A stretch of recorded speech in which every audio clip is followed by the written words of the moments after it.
Alors peut-être dans l'introduction, je veux dire effectivement, concernant la kétamine, c'est un médicament qui est très utilisé évidemment par les anesthésistes, mais pas que, par les médecins naturels, par les vétérinaires, par les urgentistes, les gériatres, les pédiatres, et c'est vrai que, comme l'a effectivement remarqué un de nos confrères dans cette salle, il y a eu un séminaire organisé en 2019 par la CFETD pour justement faire le point sur la kétamine dans un certain nombre de disciplines et pour donner la parole justement à des experts qui nous ont expliqué quelles étaient pour eux, pour elles, les indications de ce médicament fort utilisé, mais dont les AMM sont, dans l'AMM est assez restreinte en fait.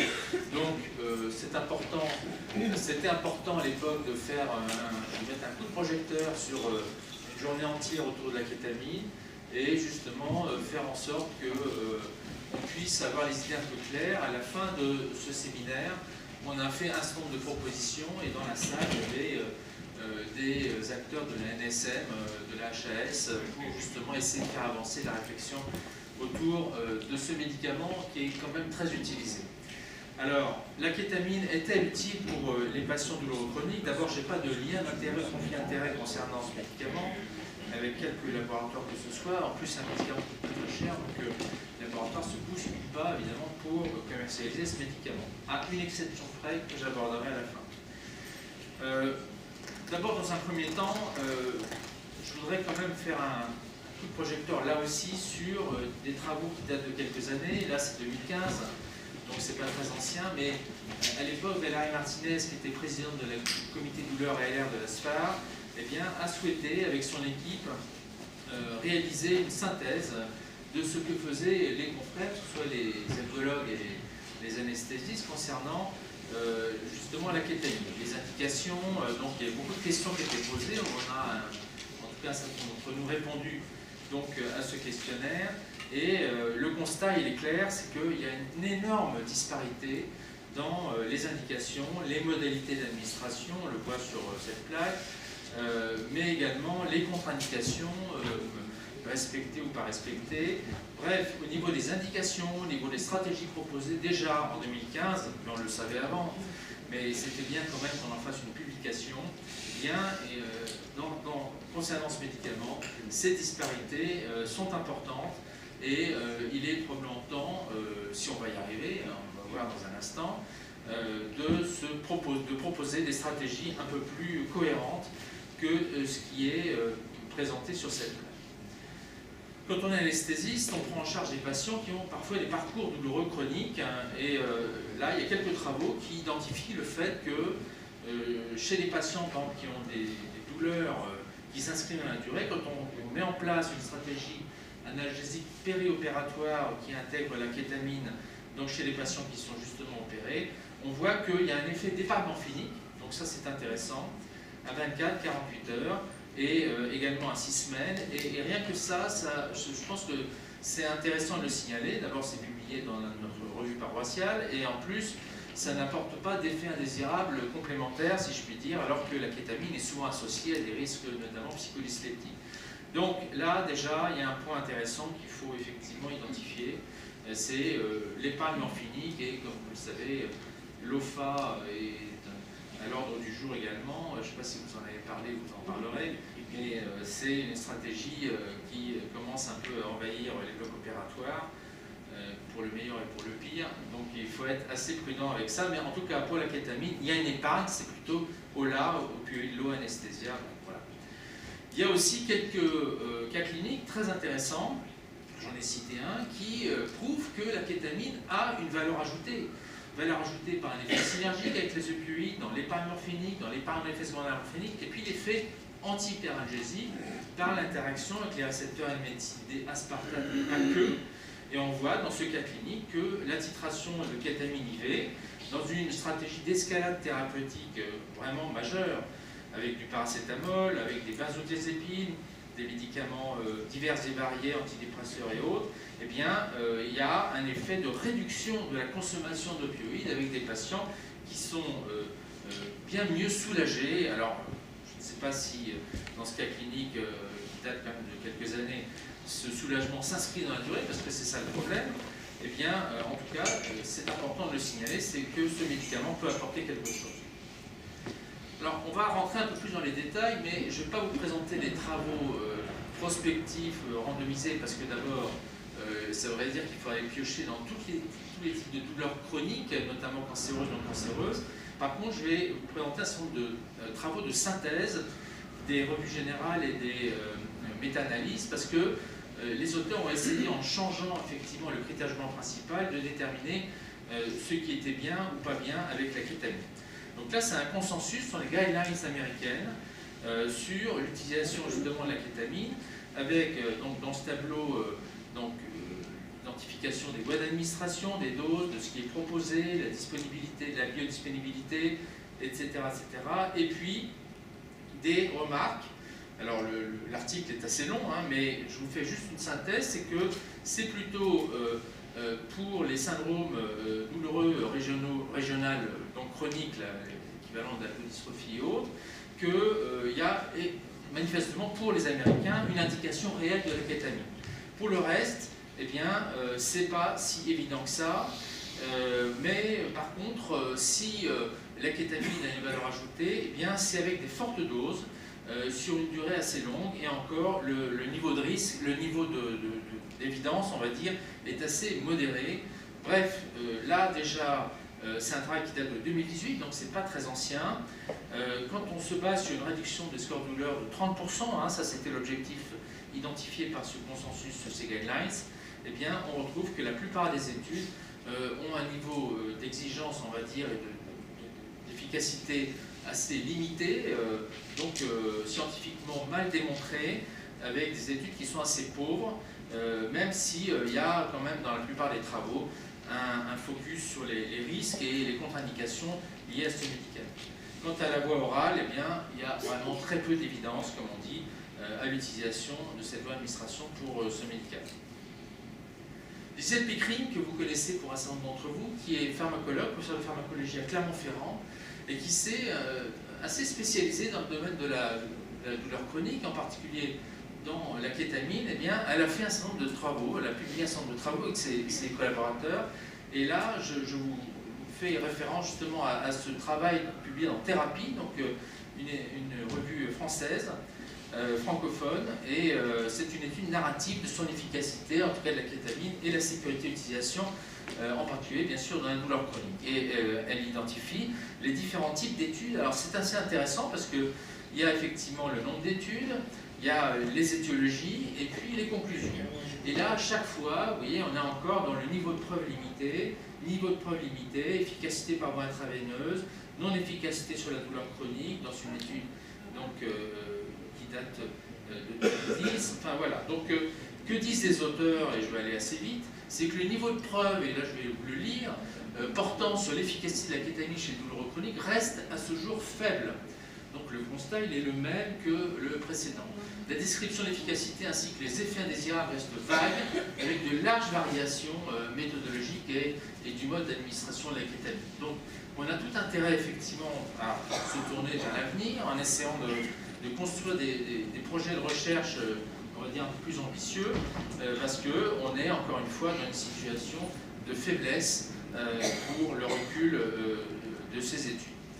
Autre focus, donc là c'est anesthésia-analgésia, c'est une méta-analyse avec un critère de jugement principal qui était donc le fait qu'on ait des scores de douleur qui soient les plus bas possibles après l'arrêt du traitement sur au moins une période de 48 heures avec des critères secondaires qui étaient les effets indésirables et le taux de réponse. Et là, on se rend compte qu'il y a une efficacité avec un certain nombre d'études. Alors là, c'est toujours pareil. Vous avez toute une liste d'études qui sont ramassées, je dirais, dans cette méta-analyse. Et en fait, au demeurant, quand on retire toutes celles qui ne correspondent pas aux critères qui sont identifiés, critères de jugement, eh bien, il en reste 7. Vous voyez ? Donc là, c'est un problème, parce que finalement, les effectifs sont très faibles. Donc on a du mal à conclure quoi que ce soit sur les méta-analyses avec aussi peu d'études et aussi peu de patients. Là, ils en sortent quelque chose. Mais le problème, c'est que quand on a les biais analysés, on voit en vert, ce sont l'aspect positif de cette étude en rouge, c'est les biais qui sont extrêmement majeurs, eh bien, on a une efficacité qui est assez réduite, avec des effets indésirables qui sont identifiés, les nausées, plus de nausées dans le groupe kétamine, plus d'événements psychodysleptiques, ça c'est pas une surprise. Mais voilà, donc l'utilisation de la kétamine IV dans la douleur chronique, on a une efficacité, mais de courte durée dans cette étude, alors que nous, ce qui nous intéresse en tant qu'algologue, c'est que l'efficacité s'inscrive dans la durée.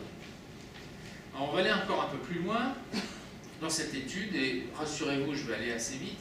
Les auteurs, en 2018, ont regardé, en reprenant à peu près les mêmes études, en changeant un peu les critères de jugement, s'intéresser à l'efficacité justement dans la durée.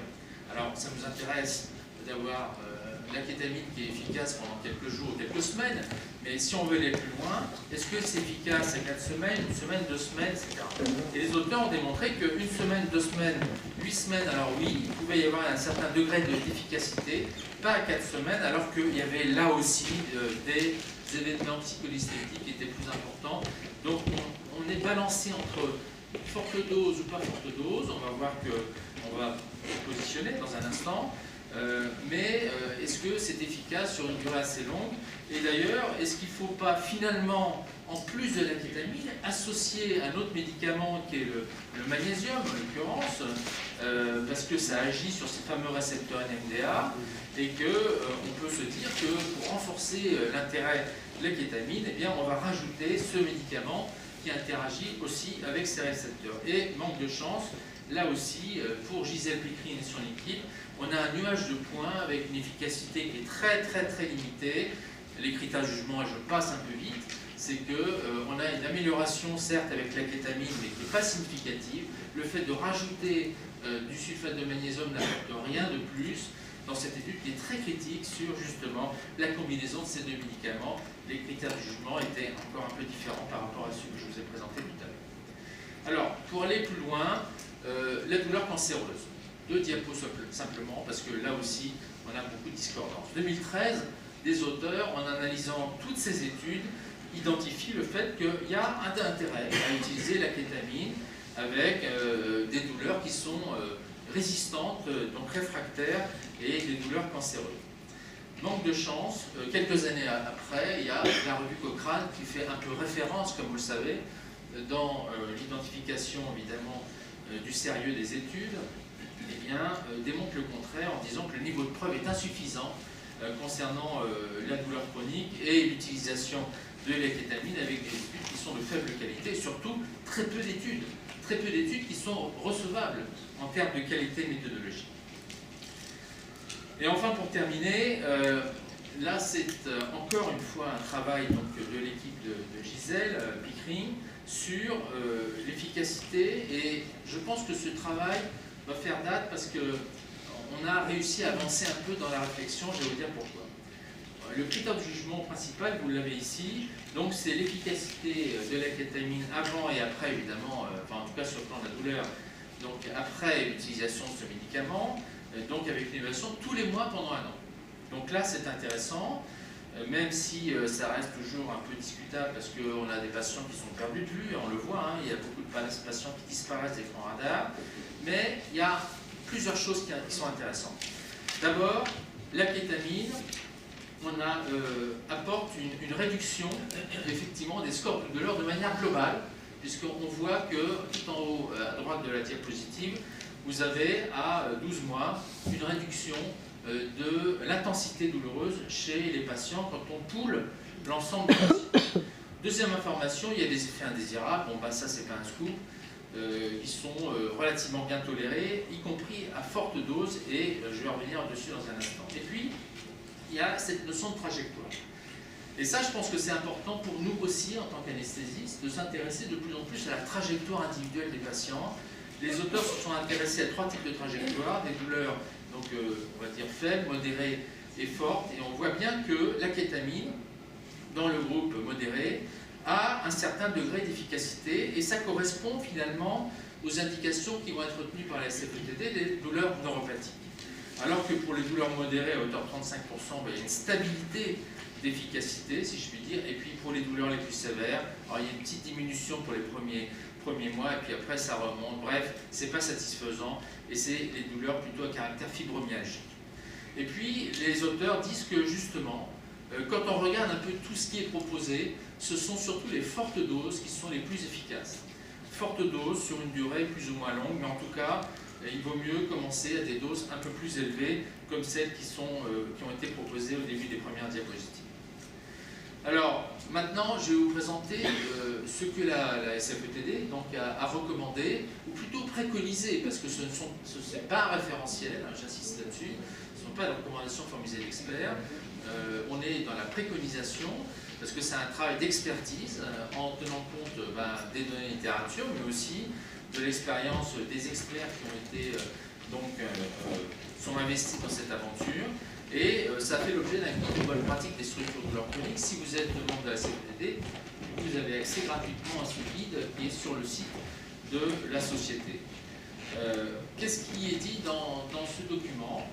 D'abord, plusieurs choses. Alors, le cadre sécuritaire pour l'utilisation de la kétamine et la prise en charge de la douleur, donc elle peut être proposée uniquement aux patients présentant des douleurs chroniques réfractaires sévères après échec des traitements recommandés, en particulier de douleurs neuropathiques chroniques. Donc les douleurs dans le cadre des syndromes douloureux régionales complexes et les douleurs rebelles en situation palliative, ça va être repris par la chaise dans un instant, et pour accompagner le sevrage des opioïdes en cas d'hyperalgésie induite par les opioïdes. J'en ai pas parlé, mais ça correspond un peu à la première diapo concernant l'efficacité dans l'épargnement fini, bien évidemment. Et les administrations répétées n'ont pas fait la preuve de l'efficacité dans les douleurs de fibromyalgie. Là, il est clair que on se positionne sur le fait qu'il n'y a pas de valeur ajoutée pour la fibromyalgie.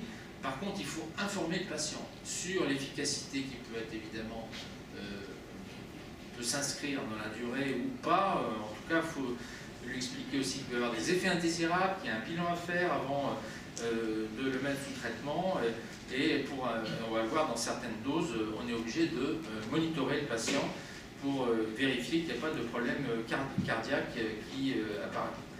Donc c'est à réserver en milieu hospitalier, hein, on n'est pas dans le domaine des soins palliatifs, et l'administration se fait donc sur plusieurs heures, une ou plusieurs heures, par voie bien sûr intraveineuse. Alors les doses. Les doses qui est proposées, c'est que, vous voyez, ça va être assez large en fait. On va de 0,15 mg/kg sur une heure à 5 mg/kg en continu sur plusieurs jours ou en perfusion répétée sur plusieurs jours. Vous voyez, donc on est plutôt sur un versant assez large. Mais comme disait Gisèle Picquelin, eh bien, on est plutôt orienté vers ces plus fortes doses. Ensuite, pour ce qui est du monitorage, je vous en parlais à l'instant, on monitore le patient avec un scope, donc avec des vitesses d'administration qu'il faut il faut les réduire le plus possible pour éviter les risques, notamment psychodysleptiques. Et on voit que chez les patients qui reçoivent des doses assez élevées, eh bien, il vaut mieux associer une benzodiazépine pour réduire ces risques. Donc les indications de poursuivre le traitement, alors l'objectif, c'est la réduction de l'inconfort de 30%. Et puis, il est recommandé d'utiliser quand même, de réaliser un bilan hépatique si le patient reçoit des doses répétées, comme ce qui est fait en anesthésie pour les pansements de brûlés notamment. C'est vrai qu'il y a eu un certain nombre de travaux qui ont démontré qu'il y avait un risque au niveau hépatique chez ces patients. Alors, 4 recommandations et après quelques mots sur les soins palliatifs. Recommandation donc de la SFETD. En douleur chronique, la kétamine peut être proposée pour les patients souffrant de douleurs réfractaires sévères après échec des traitements recommandés, douleurs rebelles en situation palliative avancée. Elle s'intègre dans le cadre d'une prise en charge pluridisciplinaire. Alors ça, c'est nos amis psychologues qui ont insisté sur le fait que la stratégie thérapeutique devait donc mobiliser tout le monde, pas que les alcoologues, mais aussi les psychologues, parce qu'il y a parfois une prise en charge évidemment satellite, si je puis dire, ou même complémentaire de ces patients qui sont en errance diagnostique, surtout thérapeutique. Modalité de prescription, avant toute administration, le patient est informé des bénéfices, des effets indésirables, blablabla, enfin vous connaissez ça, tout ça. Et puis le bilan hépatique initial est préconisé afin de dépister un risque d'insuffisance hépatique. Troisième recommandation, les modalités d'administration, c'est ce que je vous disais à l'instant. En cas de dose supérieure à 0,5 mg/kg, une séance par scope est recommandée, et en cas de dose supérieure à 1,5 mg/kg, eh bien, une prémédication par benzodiazépine est recommandée. Enfin, la durée de traitement, elle se fixe, encore une fois, c'est ce que je vous disais, sur un seuil de 30% d'efficacité, et il faut savoir passer à autre chose si jamais c'est insuffisant, bien évidemment. Que dit la HAS concernant l'antalgie des douleurs rebelles et pratiques sédatives chez l'adulte, donc en situation palliative jusqu'à fin de vie? Eh bien, ils ont repris effectivement les mêmes données finalement que pour les douleurs chroniques, avec des doses qui sont sensiblement identiques et une durée d'efficacité, là pour le coup, qui est identifiée sur le moment qui est précisé sur cette plaque. L'absence d'efficacité au bout d'une semaine nécessite l'arrêt du traitement. On est beaucoup plus, on va dire, dans une introduction thérapeutique pour vérifier si le patient est rapidement soulagé. En médecine palliative, c'est un peu l'objectif aussi. On ne peut pas laisser un patient souffrir en introduisant un nouveau médicament. Il faut être sûr qu'il va être efficace assez rapidement. Et puis, les effets psychoseptiques sont évidemment identifiés et relevés, notamment des risques qui apparaissent en utilisation prolongée ou répétée. Et il faut impliquer la médecine G, c'est très important, puisque la partie prenante, justement, et la partie collaborative avec la médecine de ville est essentielle. C'est un médicament qui peut être administré dans des situations particulières, notamment dans l'hospitalisation à domicile, et il faut être sûr que le médecin généraliste est parfaitement partenaire de cette aventure. Dernière plaque, je ne vais pas vous la lire, mais si vous allez sur le site de la HAS, vous voyez que pour les indications de douleurs cancéreuses réfractaires, eh bien, on est dans la même stratégie que celle qui est proposée par, à peu de choses près, par la SFETD, donc avec une efficacité qui normalement doit commencer à apparaître dans les heures ou dans les jours qui suivent, mais il faut savoir s'arrêter avec la kétamine si on a un échec thérapeutique. En conclusion, alors la kétamine, je ne l'ai pas dit, mais vous le savez, c'est le chef de file des inhibiteurs récepteurs NMDA. Le mécanisme d'action qui nous intéresse, c'est cette action-là, c'est l'inhibition des récepteurs, mais pas que ces récepteurs-là. En tout cas, une chose sûre, c'est que les effets hyper sensibilisants, hyperalgésiques de certaines situations, traumatisme tissulaire, douleurs chroniques, dégâts tissulaires ou même utilisation de fortes doses d'opioïdes, eh bien, impliquent ces récepteurs et on doit pouvoir donc utiliser la kétamine dans notamment ces indications. Les données de littérature sont encore très incertaines quant à la dose, à la durée d'efficacité, enfin la modalité de traitement, mais en cas de douleur chronique et syndrome neuropathique, eh bien, il semble avoir une indication quand même pour des patients qui souffrent en particulier de ces syndromes douloureux régional complexes et malgré l'absence du consensus. La HAS a publié en 2020 des recommandations en médecine palliative et la SFETD 4 préconisations que vous pouvez encore une fois consulter sur le site. Voilà, je vous remercie de votre attention.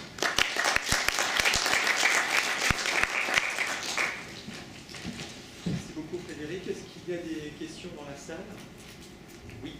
Pour les associations, vous avez parlé que de la sulfate du magnésium. Est-ce qu'il y a d'autres anti-NMDA ou anti-hyperalgésiques testés avec la kétamine? Alors, le néfopam a un effet anti-NMDA, la lidocaïne également.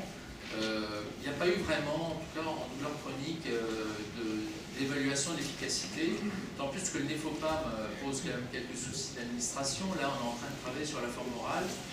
On réalise une étude sur l'utilisation de néfopam effectivement féroce, mais ce qui pose problème, c'est deux choses, c'est les associations thérapeutiques et puis les voies d'administration. L'intérêt, c'est aussi de passer la voie orale, c'est-à-dire que le patient puisse être soulagé également en prenant des médicaments par voie orale. Et justement, je me permets de rebondir sur votre question, sur le fait que, il faut probablement faire des études d'association avec la lidocaïne en particulier, ça peut avoir un intérêt, mais aussi de s'intéresser aux autres galéniques. Et notamment la kétamine qui est en train évidemment d'apparaître sur le marché de la psychiatrie, parce que vous savez que c'est un médicament qui semble apporter une vraie valeur ajoutée pour les syndromes dépressifs graves, avec un effet très rapide, mais qui semble limité dans le temps.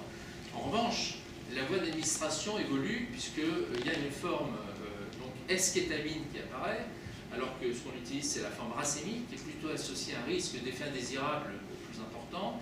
La forme S-kétamine semble plus efficace, avec moins d'effets indésirables, et qu'on pourrait éventuellement administrer par voie nasale. Voilà. Donc il y a toute une stratégie actuellement aux États-Unis et qui est en train d'envahir en Europe avec un psychiatre, si je finis là-dessus, qui s'appelle Raphaël Gaillard, qui est un professeur de psychiatrie qui travaille à Paris et qui est un des spécialistes en France, je crois même en Europe, de la kétamine en psychiatrie. C'est un ancien anesthésiste, j'ai travaillé avec lui à la Pitié Salpêtrière. Il a changé de stratégie. Voilà. On reçoit de plus en plus de demandes pour les dépressants Oui. en psychiatrie. Mais je pense vraiment qu'il y a des indications qui vont prendre beaucoup plus d'importance. Mais il ne faut pas se tromper de cible aussi, parce que s'il y a un effet qui se limite dans le temps, je ne suis pas sûr que ce soit très intéressant. Alors ça peut être intéressant en attendant que d'autres antidépresseurs fassent leur effet, parce qu'il faut quand même plusieurs semaines pour que certains IRS et autres médicaments soient efficaces. D'autres questions? Donc, Frédéric, sur l'efficacité, globalement, je pense que c'est ce que les équipes ressentent au travers des patients. Entre 0,15 et 5 mg kg. Si mes calculs sont bons, ça fait quasiment 50 fois différence.